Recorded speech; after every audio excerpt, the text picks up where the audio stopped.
Ahora estamos en el momento de la ocurrencia, porque en este momento tenemos 2 planes de estudio que ya están en operación. Uno de 2011, otro de 2018. Si llegara a aprobarse tendríamos 3 planes de estudio. No habría país en el planeta con alumnos de preescolar, primaria y secundaria con 3 planes de estudio. Lo elemental, y los que hemos trabajado en alguna ocasión en diseño curricular, es esperar a que la generación que está cursando algo la concluya para poder tener los elementos. Y aquí regresamos a la pregunta, ¿se ha hecho una evaluación del modelo pedagógico actual? ¿No?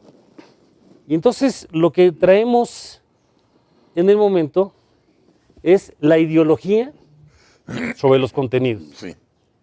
Por ejemplo, la persona Marx Arriaga, ¿conoce de educación? No tiene ni NRI ni la más remota idea de lo que es el tema de educación.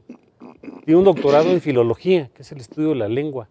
Su mayor mérito es haber estado en la lectura de la tesis de la doctora Beatriz, la esposa del señor presidente Gutiérrez Müller. Que es muy amiga de ella. Sí, ahí viene, ella lo puso. Sí. y de ahí pasó a ser el director de bibliotecas. En expresiones que no tienen desperdicio, en alguna ocasión dijo, y lo repitió, que quien practica Sí. el hábito de la lectura, el hábito de lectura por gozo sí, es individualista sí, y tiene una noción capitalista. sí lo dijo. Ahí está, Sí, está él. sí, sí. Está documentado y está grabado. Desde el principio se empezó a hablar de la posible forma de diseño de una escuela nueva mexicana. No hay ninguna nueva escuela mexicana. Todos los presidentes de la República y los secretarios de Educación le han dado lo importante que tiene, sobre todo el papel fundamental de los maestros y el papel del diseño curricular. Ahora, ¿en qué consiste esta reforma?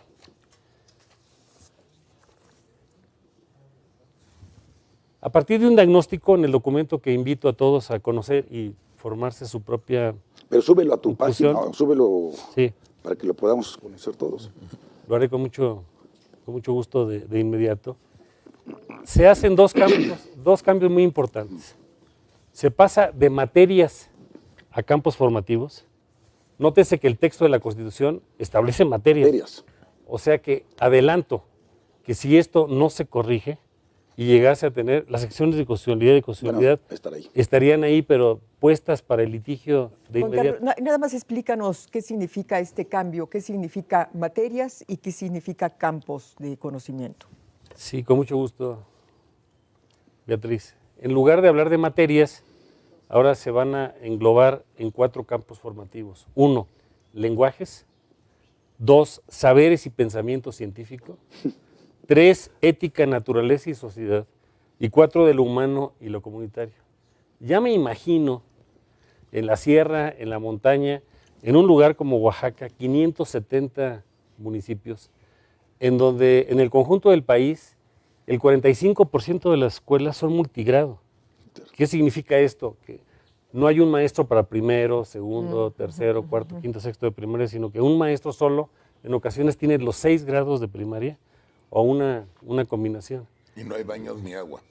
No hay infraestructura. Por eso señalo que hasta este momento, y eso es muy lamentable, en la agenda del señor presidente de la República, la educación no existe. Lo único que hicieron fue regresar al sindicato, a la mafia del poder, el manejo de las plazas. No existe ni le interesa. No está en su interés preponderante. Porque ¿ha habido más presupuesto para educación? No. ¿Ha habido más presupuesto para formar docentes? Tampoco. Se ha inyectado para corregir este déficit acumulado, que es responsabilidad de todos en materia de infraestructura, con agua, internet, todo lo necesario, no. Entonces estos 4 campos van a ser las nuevas materias. Lenguajes, saberes y pensamiento científico. Que puede ser cualquier cosa. Se engloba, por ejemplo, matemáticas y la lengua pues, se manejan en la primera. Pero es una forma de abstracción. Exacto, es una abstracción. Es una abstracción de una ocurrencia. Lo otro que hacen es que en lugar de grados escolares se pasa a tener fases de aprendizaje. Y esas fases de aprendizaje tienen varios componentes. La inicial, que es de 0 a 3 años, la de preescolar, que tiene primero, segundo y tercero, luego la de primaria y luego la de secundaria. Hasta este momento, en general, los años nones han servido para poner de relieve el adelanto del conocimiento. Y los años pares en la primaria son para la aplicación y para el dominio de todo esto.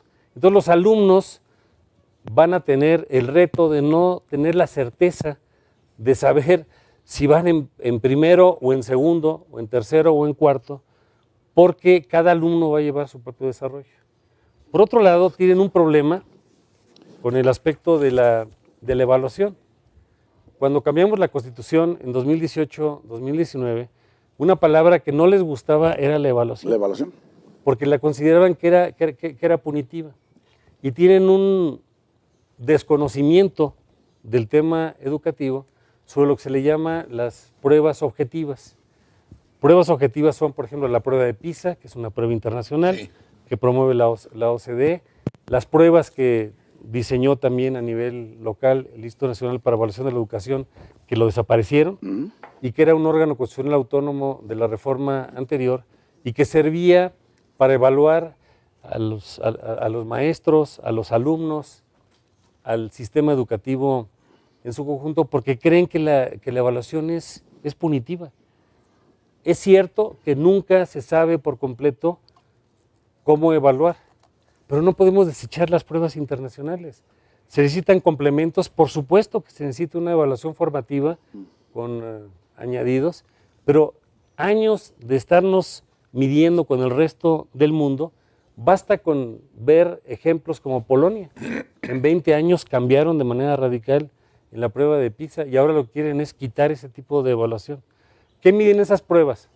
Por ejemplo, 1, la lengua de origen, en nuestro caso el castellano. 2, las matemáticas. Y 3, las ciencias exactas y naturales. Y entonces empiezan a cambiar la nomenclatura y en lugar de hablar de materias, ahora se va a hablar de campos. En lugar de hablar de años escolares, se va a hablar de fases. Pero no solamente queda ahí. ¿Quién es el sujeto de la educación? La persona, que es un ser humano único, irrepetible e insustituible. Y ahora el centro es la comunidad. Y entonces todo gira en torno a la comunidad. Evidentemente hay una ideología de por medio que nosotros no compartimos. Por supuesto que el sentido comunitario es importante, pero no es el eje de la educación. Se tiene que hablar de un ser humano que está en crecimiento. Y la educación es sumamente compleja. Te puedo interrumpir. ¿Todo esto que estás leyendo es lo que se va a transformar o tiene que pasar por leyes? O ¿qué es? O sea, en esencia, ¿qué esperamos con esto que estás leyendo? Para esto, ¿Qué es? la Secretaría de Educación Pública tiene atribuciones exclusivas. Sí. No tiene que pasar por ley. Está obligado a hacer consultas a entidades Aunque sea federativas. inconstitucional. Eso ya sería Ya se materia verá en la corte. de tribunales, Ajá. en la corte. Pero para esto, y eso es lo delicado del asunto, y por eso tiene que haber una exigencia para que se ventile públicamente. Después de que estuvo la secretaria la semana pasada en la Cámara de Diputados, regresé a Guanajuato, a mi distrito, y empecé a preguntar a directores de primarias, secundarias y maestros si alguien había participado en este proceso. No encontré una persona. A mí me dijeron que era 1 millón de personas que habían estado participando, probablemente, como le dicen, en vistos de redes, pero no hay todo esto. Y cuando a esta persona, que además, y se lo dije a la secretaria, por favor cambie de vocero, de responsable, no estoy diciendo algo a sus espaldas, se lo vuelvo a decir, necesita cambiar a este individuo que desconoce ampliamente el tema de la educación, para ver cómo es que podemos participar de una manera más activa. Ese es así en un primer esbozo en qué consiste. Oye.